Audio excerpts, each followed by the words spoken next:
Barcha maqtovlar, danlovlar Alloh taolaga gina tegishli. Biz uni gina maqtaymiz, ondan gina yordam so'raymiz, ondan gina yorliqovni yolvoramiz. Nafslarimizning buzuqligidan, amallarimizning nosharidan bir Alloh subhanahu va taolaga gina sığınamiz. Kimni Alloh taolo to'g'ri yo'lga kundirsa, uni hech bir kim adashtira olmas. Kimni adashtirsa, uni hech bir kim to'g'ri yo'lga kundirmas. Shohidlik beram, Allohdan boshqa hech bir iloh ibadat qilinadigan, tobinadigan zot yo'q, yolg'iz ol, uning tengdoshi yo'q. Ham shohidlik beram Muhammad sallallohu alayhi va sallam uning quli ham elchisi. Ona, uning ahli bayt yaqinlarına, sahabalarına, tabiinlarga ham ularning yo'lini davom etuvchi barcha mu'min musulmonlarga Alloh taolaning rahmati ham mag'firati bo'lsa edi. Payg'ambarimiz sallallohu alayhi va sallam bir hadisida aytgan: "Ad-dinu nasiha." Din nasihat ol degan. Sahabalar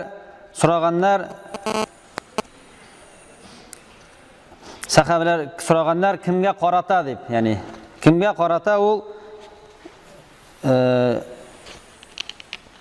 ishkirsizlik aymi? Din ol ishkirsizlik deb aytgan Payg'ambar sollallohu alayhi vasallam. Mana shu ishkirsizlik kimga qarata deb so'raganlar sahabalar. Payg'ambarimiz sollallohu alayhi vasallam aytgan, ishkirsizlik de ol Allohga, onun kitabına, onun elçisi Rasulüne, Müslüman yetakchilarına hem umuman bütün Müslümanlara qarata degan.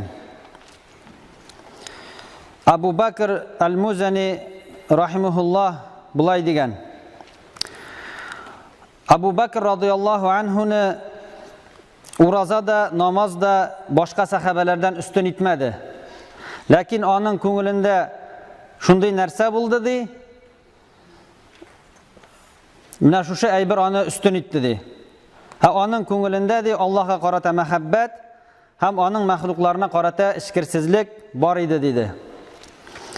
Yani Abu Bakr radıyallahu anhuni bütün kishilardan, bütün sahabalardan üstün itiluvining sebebi ol indi namaz ham urazagına tugul, ham ko'nglida bo'lgan ixlaslılık, ishkirsizlik.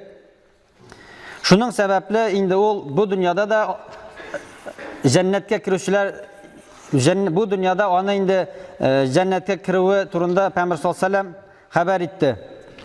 Mana shu ishkirsizlik hadisda aytilgan birinchi shiratda indi Alloh taolaga bularga tegish. Alloh taolaga qarata ishkirsizlik, ixlaslilik indi ol shog'ila bu aybirlarda. Birinchi shiratda indi ol Alloh taolaga ishonuda, onun tengdoshlari bo'lmauda, bir Alloh taolagina g'ibodatga loyiqli zot ekanini tanuvda, ham onun ism sifatlarini ishonuda, ona g'ibodat qiluvda, onun uchun yaratuvda, onun uchun suyuda ko'rina. Ham musulmon kishi bu aybirlarni so'zdagina tugul, onun ishida da shu aybirlar chog'ilirga tegish. Ham agar endi onu bu ishlaykan, ya'ni u til bilan aytib tugul, ol amalda da bu onun ishonuvlari ko'rina ekan, bu onun endi bu dunyoda da oxiratda da ona foyda keltiracak. Endi Alloh taolo bizning ishkirsizligimizga muhtoj tugul. Shunga ko'ra Alloh taolaga ishkirsiz, ixlos bo'lar uchun ona ishonirga kerak, onun birligini tanırga kerak, onun isim sıfatlarına ishonirga kerak, ham ona gina ibadat qilirga kerak. Ham ikkinchidan onun kitabına ishkirsiz bo'lu. Ol endi ona ishonuda, onu endi onun bilan amal qiluvda ko'rina. Qur'onga qarata ishkirsizlik endi ol onun o'quvda shulay yo'q. Onu o'qib ham yodlovda ko'rina. Qur'on o'qul g'ilim oluvga ilta bizni. Jonni soflandira, taqvolikni orttira. Ham Qur'on o'qigan kishiga bek zo'r ajr beriladi qiyomat kunida. Ham Qur'on o'qishisi uchun shafaat qilacak oxiratda.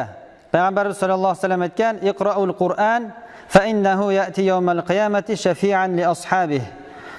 O'qig'iz Qur'on, chunki qiyomat kunida u o'zin o'quvchilarga shafaatchi bo'lib kelajak. Onu yodlovga kelganda endi Bunun yardımında yürekler nurlana. Ул Müslüman zor ihtiramga kazana. Kıyamet gününde onun derecesi nişe sure, nişe ayet yatlavundan bilgilenecek. Peygamberimiz sallallahu aleyhi ve sellem bir hadisinde aytgan: "Yuqalu li sahibil Kur'an iqra wartaqi warattil kema kunta turattil fid dunya fa inna manzilaka 'inda akhir ayatin taqra'uha." Kur'an bilüşige aytilacak, oku hem ko'taril, onu dünyadagi vaqtda o'qigan kibik bütün qoidalarına to'g'ri keltirib o'qi, sening o'rning so'nggi o'qigan oyat bilan bo'lirdi. Ya'ni ko'pmi oyat bilamiz, ko'pmi sura bilamiz, shuning bilan bizning endi darajamiz belgilanacak. Ham shulay yo'q Qur'on, ya'ni Allohning kitobini ishkirsiz bo'luning şağılışı ol, ana motor tavuş bilan dürüst etib o'qu. Agar kishi tavuşun motor etib dürüst etib o'qiyken, tavuşu motorlab Qur'onni dürüst etib o'qiyken, bu o'qu aning endi ko'ngiline nig'roq ta'sir etadi. Ko'ngilga teranroq kira. Ham yurak buning bilan yumshara, hislarına. Ondan so'ng shulay yo'q ishkirsizlikning shog'ilishi Qur'onning oyatlari turunda o'ylanu. Agar kishi Qur'onning oyatlari turunda o'ylana ekan, fikr yurta ekan, endi ularning ishkirsiz, anga qarata ishkirsiz bo'luvini ko'rsata. Shulay yo'q endi Qur'onni kelajakda saqlanib qolsin uchun uni yangi buvinlarga o'ratuv ishkirsizlikning bir belgisi. Qur'onni boshqalarga o'ratuv bizga bu dunyoda da, oxiratda da bizga baxt keltiradi.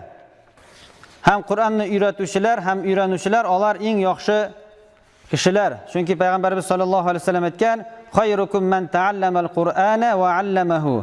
Sizning eng yaxshig'iz Qur'onni o'rganuvchi ham uni boshqalarga o'rətuvchi degan. Ham shulay yo'q endi Qur'onni anglarga ham uning bilan amal qilirga tirishuv. Müslüman kişinin Allah Teala'nın kitabına qarata ishkirsiz bo'luvining belgisi. Chunki g'amalsizgina Qur'on turunda o'ylanu foyda keltirmay, bila turib kishi g'amal qilmay ekan, bu endi bek nashar ish bo'lacak. Ham onday kishilarga Allah Teala onday kishilarni suymay. Allah Teala'da nafrat uyata. Kim aytib aymi, o'qi, fikr yurta, lakin onun bilan amal qilmay. Allah Teala Qur'onda aytgan: "A'udhu billahi mineşşeytanirracim. Ya eyyuhellezina amanu lima taquluna ma la tef'alun. Kabura maqtan 'indallahi an taqulu ma la tef'alun." Ya iman keltirgan bandalar, nega siz o'zingiz qilmagan narsani söyleysiz? Siz qilmaycha söylaganingiz Allah Teala'da zo'r nafrat uyata. Yani Qur'on turunda fikir yurtib, onun bilan amal qilmaymiz ekan, endi bu bizga ziyon keltiradi. Shunga ko'ra birinchi siratda Qur'onga ishonib, onun ichindagi onda buyruqlarini o'tab, onun bilan amal qilib, kishi endi Qur'onga qarata, Alloh taolaning kitobiga qarata ishkirsiz bo'la. Ham endi ondan so'ng Allohning elchisine qarata ishkirsiz bo'luv. Bu endi Peygamber sallallahu aleyhi ve sellem'nin peygamberligine, ul alıp kelgan Qur'onga ishonu ham onun sünnetine iyaru. Bunda ishkirsizlik endi ona qarata muhabbatda ham itoatda shog'ila. Chunki Allohning elchisinin yaratu, Allah Teala'ni yaratu degan so'z. Peygamber Allah Teala Qur'onda aytgan: "Qul in kuntum tuhibbunalloha fattabi'uni yuhibbukumulloh." Ayt, ya Muhammad sallallahu aleyhi ve sellem, Allah'ını yaratsanız menga yerigiz, shunda Allah sizni yaratir dey. Agar biz Peygamberimiz sallallahu aleyhi ve sellemni yaratsak, ona ham ona yersak endi Allah Teala bizni yaratir inşallah. Shulay yo'q. Allah Teala Qur'onda aytgan: "Men yuti'ir rasula faqad ata'a Allah." Peygamberge buysunuvchi Allah'a buysunadi.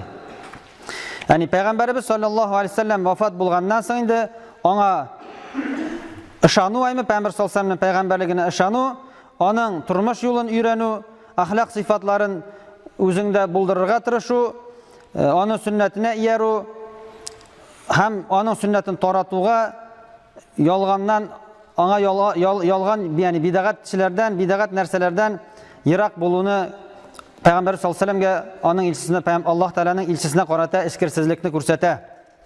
Hem şulay yok indi Müslümanlarının yetekçilerine karata iskirsiz bulu. Mında indi Allah Teala'ga itaatsizlikке şakırmay turgan Müslüman idarachisiga imi Müslüman kishi bo'ysunirga tegish. Allah Teala Qur'onda aytgan: "Ya eyyuhallazina amanu ati'ullaha va ati'ur rasul va ulil amri minkum." Ey iman keltirgan bandalar, Allah Teala'ga itoat etingiz, ham payg'ambarga itoat etingiz.